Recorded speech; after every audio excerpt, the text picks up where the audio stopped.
Okay, welcome back. Here we are, and we're in part two, and we're talking about nutrition as part of a three-part series of building your health equity. So here we go.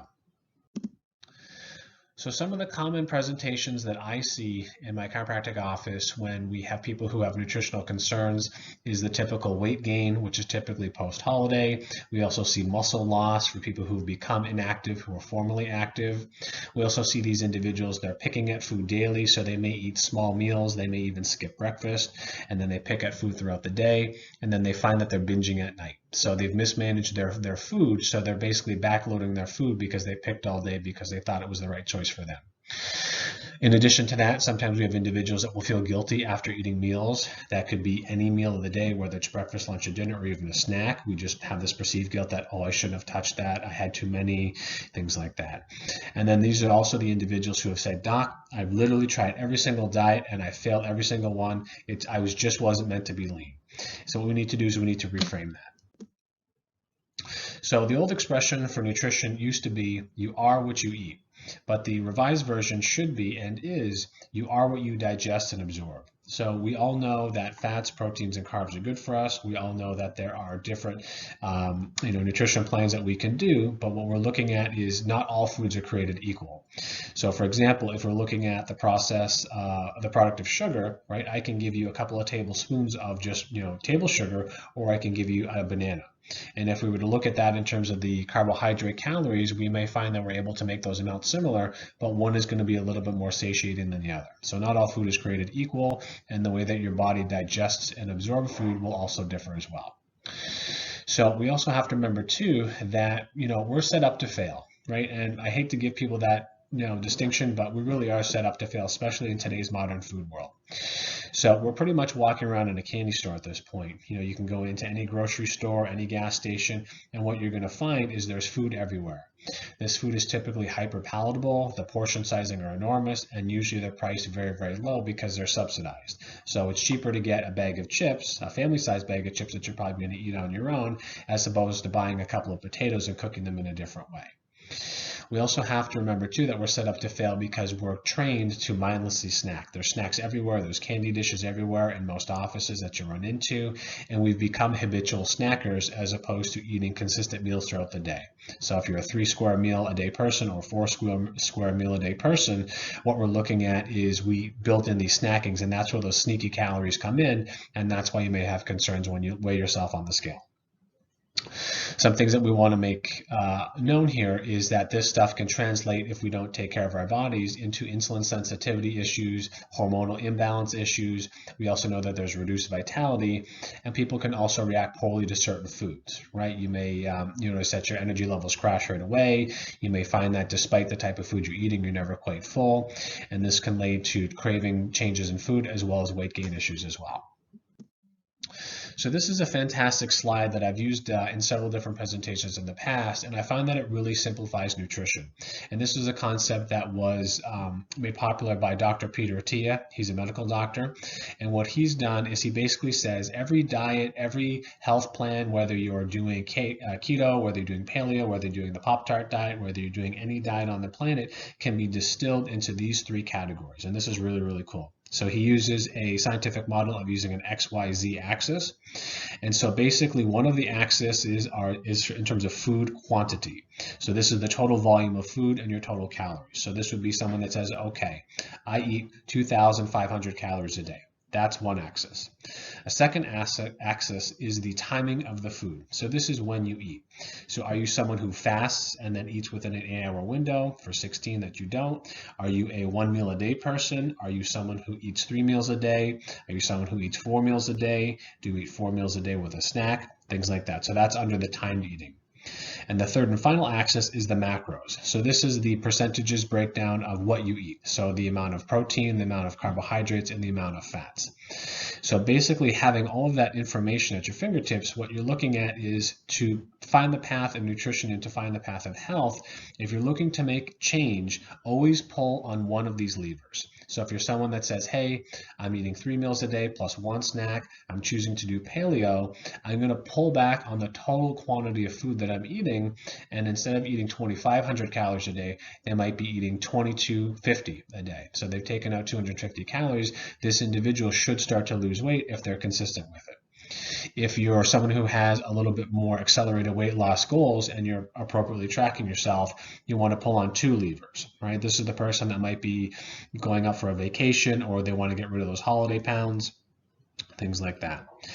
If you're someone who's in a real crunch, maybe you got to get into beach season, you really let yourself go and you really want to kind of dial it back in, you can occasionally pull on all 3 levers, but this is a short term and should never be used as a long-term solution. Okay, here we're talking about nutritional priority, and I've chosen to use this pyramid here, which is from Working Against Gravity, which is a nutrition company, and they basically shown us the priority which we should be looking at in terms of trying to make our bodies our best self. And what you're going to find throughout this presentation is a lot of it comes down to a mindset shift, a behavior set shift. If we can get that right, then everything else tends to fall into place. So the thing that we want to work on the most is lifestyle change. So this is the thing where someone says, hey, I want to make better nutrition choices, I want to make better sleep choices, I want to be less stressed at work, I want to work on my fitness. You always want to start with your lifestyle choices first, make them easy to begin with, and then you're going to build a solid foundation. When we look one level above that, we're looking at our nutritional dense food choices. So we always talk about the concept of trying to eat whole foods, trying to minimize taking, things that come prepackaged, out of a microwave, dish, or we want to, avoid, powders and things like that. We want to eat whole foods as much as possible because we're trying to teach you foundational skills that aren't going to work for you for a week or two. We want them to work for lifelong. We also want you to be consistent. When you're consistent, you tend to make sure that you're eating mindfully, you're not overeating, or if you've chosen to overeat, you'll balance that out with calories. So you might have an extra couple of cookies with lunch at a lunch meeting, but then you may choose to walk in the evening a little bit more than you normally do, just to kind of balance out your calories. And this is not to say that you have to out-exercise a bad diet, but you're consciously aware that I took in extra calories, so you may choose to move a little bit more throughout the day to balance things out. Macronutrients are when we're referring to the fats, the proteins, and the carbohydrates. So this is usually the individual that wants to, hop on a particular kind of diet, whether that's paleo, keto, or the Pop-Tart diet. Basically what you're looking at is everybody's going to do a little bit different with different ratios of food, and this is best done with a nutrition coach. A nutrition coach is going to help fine-tune the best approach for you, whether you need to have high protein, high fat, or high carbohydrate, depending upon the type of work you do, your age, your gender, your lifestyle, previous injuries, things like that. The micronutrients typically come down to what your macronutrient foods contain. So if you're someone who's not getting an adequate amount of electrolytes, or you're not getting certain vitamins and minerals, they may have you eat certain foods more so than others, or at least have a more diverse array of foods that you're eating in order to balance things out. Meal timing is also important, but it becomes less important. So as long as you're eating, roughly consistently throughout the day, you're not starving yourself, binging and purging, and what you're doing in terms of food timing is manageable, you should be good to go. The tip here at the top is supplements. Supplements, yes, are helpful, but we always try to have you do a whole food approach first. And if you're an elite level athlete or someone who has, large nutritional concerns, supplementation can be used and is used effectively in most cases. So a couple of resources I gave you here just off to the side are tdeecalculator.net. So these are for people who just have no place to start. You basically plug in your information and it's going to give you some basic parameters that you can kind of start with. What we want to do is you want to take that number, and you don't want to live and die by that number, but you want to have a place to start, because if you're not assessing, you're guessing. And if you're guessing, you're not going to get good long-term results because you really have no foundation to start from. The general rule of thumb that I like to give to most people is when you exercise for roughly 1 hour, you can burn roughly 100 to 250 calories when you do cardiovascular exercise, and that number is somewhat halved when you're doing resistance training. So yes, everybody's different, men, women, your age, the intensity level that you bring, but these are relatively safe numbers to choose from. I always tell people to skew on the lower end as opposed to the higher end, because we as humans tend to overestimate the calories that we we underestimate the calories that we eat, and we also mismanage our portion sizes. So when someone says, oh, I only had a cup of rice, if they were to weigh it out, it may be closer to a cup and a half. Or if they're entering in their calories on a nutrition tracker, they may choose to underestimate. And it's not that they're doing it to themselves maliciously. We as humans are just not that good at guessing. That's why measurements like, using cups and serving sizes and ounces and grams can be important initially if you're someone who needs that hard push.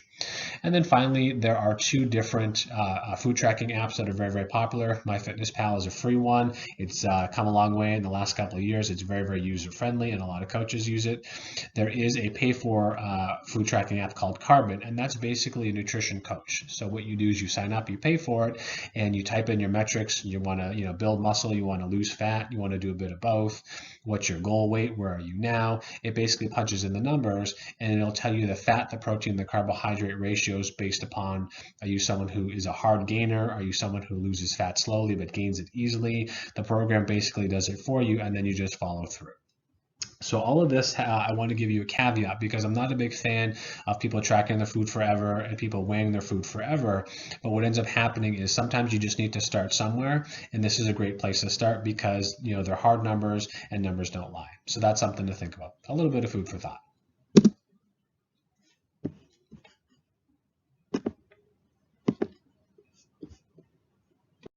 Okay, so now that we've got that out of the way, I want to talk about portions. And this is for somebody who, has, done the nutrition route for a little bit. They're working on their goals and things like that.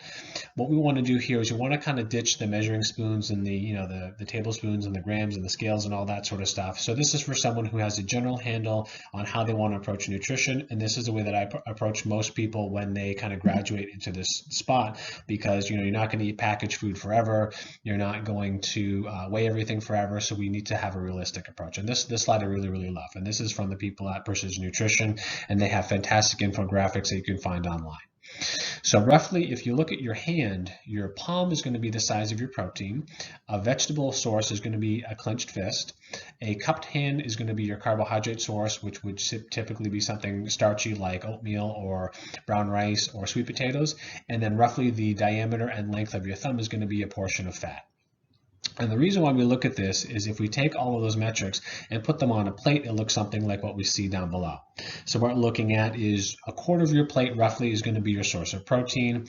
About maybe a sixth of the plate is going to be your healthy fats. And then the remaining portion of your plate is going to be a combination of your vegetable source and your carbohydrate source.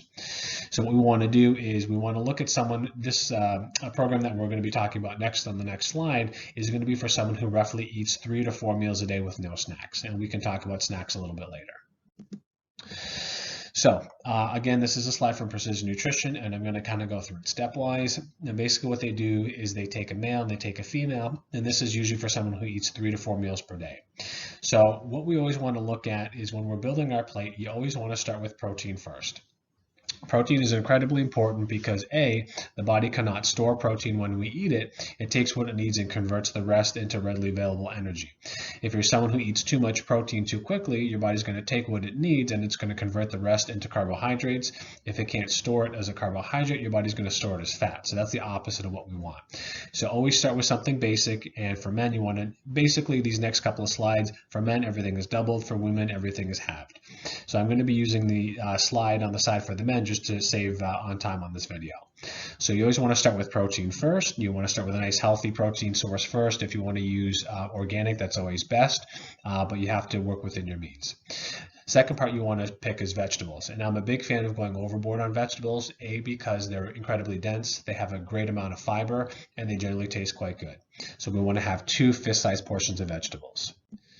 The third step is you want to choose our starchy carb. So the starchy carb, like I mentioned before, could be oatmeal, it could be quinoa, it could be brown rice, it could be sweet potatoes, it could be anything that you love, and you want to use a cupped hand, or in this case for males, 2 cupped hands.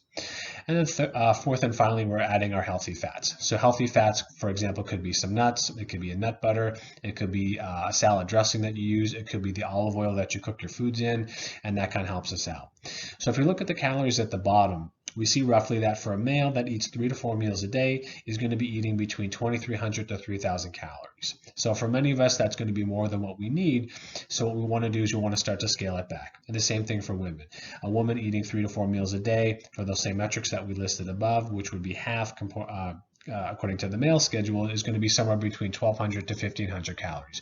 So what we want to do is, if we're looking in and we're interested in gaining weight or losing weight, or gaining weight and losing muscle, we have to start pulling back on certain food groups. And here's where we go with the next slide.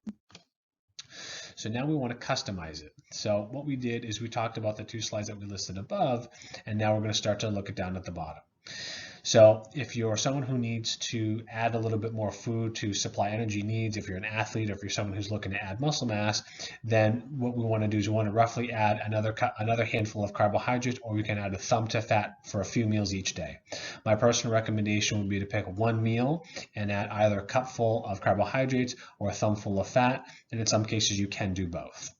If we're looking to do the opposite, and if you're someone who's overweight and is looking to lose some weight but maintain their muscle mass, then you want to literally do the reverse. So again, using males as an example, you want to remove 1 cup of carbohydrates and you want to remove 1 thumb of fat from a few meals a day. My personal recommendation is start with A, 1 cup of carbs, or B, 1 thumb of fat, and then remove them from 1 meal only. See how you feel for a couple of days. If you find that you don't really notice an energy dip and you're starting to feel pretty good, then let that run for a week. Check the scale. If you notice that you've lost weight, then you're in great shape. Keep everything the same. Once you start to notice that you're stalling out on the scale, then you can start to pull back from either a little bit more carbohydrates and 1 more thumb of fat. Again, I give this to you guys as a resource. It can be easily found online, but to get the best context, it's always best to work with a nutrition coach, because they can follow you on a weekly basis and give you more detailed information based upon your nutrition needs. Here are some of my personal nutrition tips. So for those of you who are evening snackers, we as humans are designed to eat roughly every 3 to 4 hours. So if you're someone, for example, who eats at 6 or 7 o'clock and you tend to stay up later, you're always going to be hungry. So this shouldn't be a mystery for you, and hopefully this makes a lot of sense. So if you're someone who does eat within this realm, what you want to do is you want to plan your snacks. So my personal preference is A, you can pull back a little bit from dinner in terms of the calories, and you're typically going to choose something that's sweet and something that's a little bit more decadent and possibly richer in fat. So if you're choosing something like ice cream, what you want to do is you want to pull back on the amount of fats and carbohydrates that you had at dinner or from a previous meal earlier in the day to account for these extra calories. That way you basically balance out.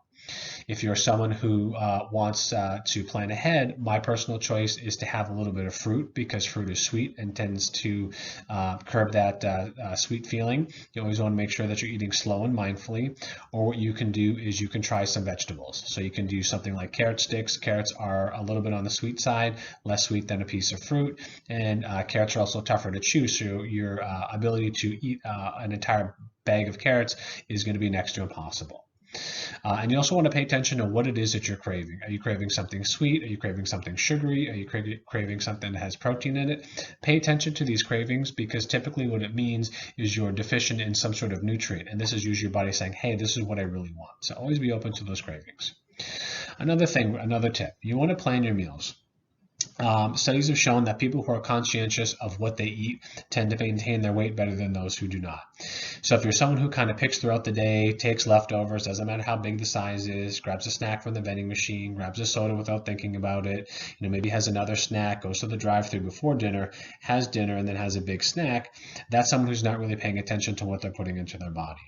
And what we want to do is, if you want to have compliance in terms of weight loss being a goal, what you want is you want to make sure that you are paying attention, right? So you always want to make sure that you're at least aware of what you're eating, and then if you're looking to lose weight, you can have a different conversation. So like we mentioned with the precision nutrition slide, we talked about proteins, fats, and carbs. So we want to do proteins first, we want to do carbohydrates second, and we want to do fat third.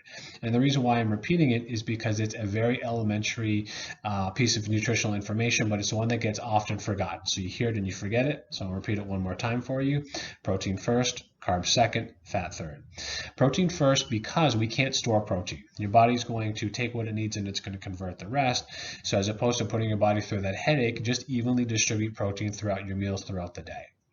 Fats are important for hormone balance and balance and also cognitive function, and that's going to be third place, and carbohydrates are going to fuel your muscles.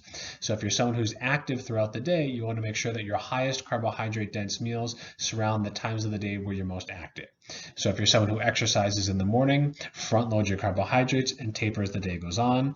If you're someone who exercises in the evenings, you're going to reverse that. So you're going to have a little bit of carbs in the earlier portion of the day and most of your carbohydrates at the end of the day that surround exercise.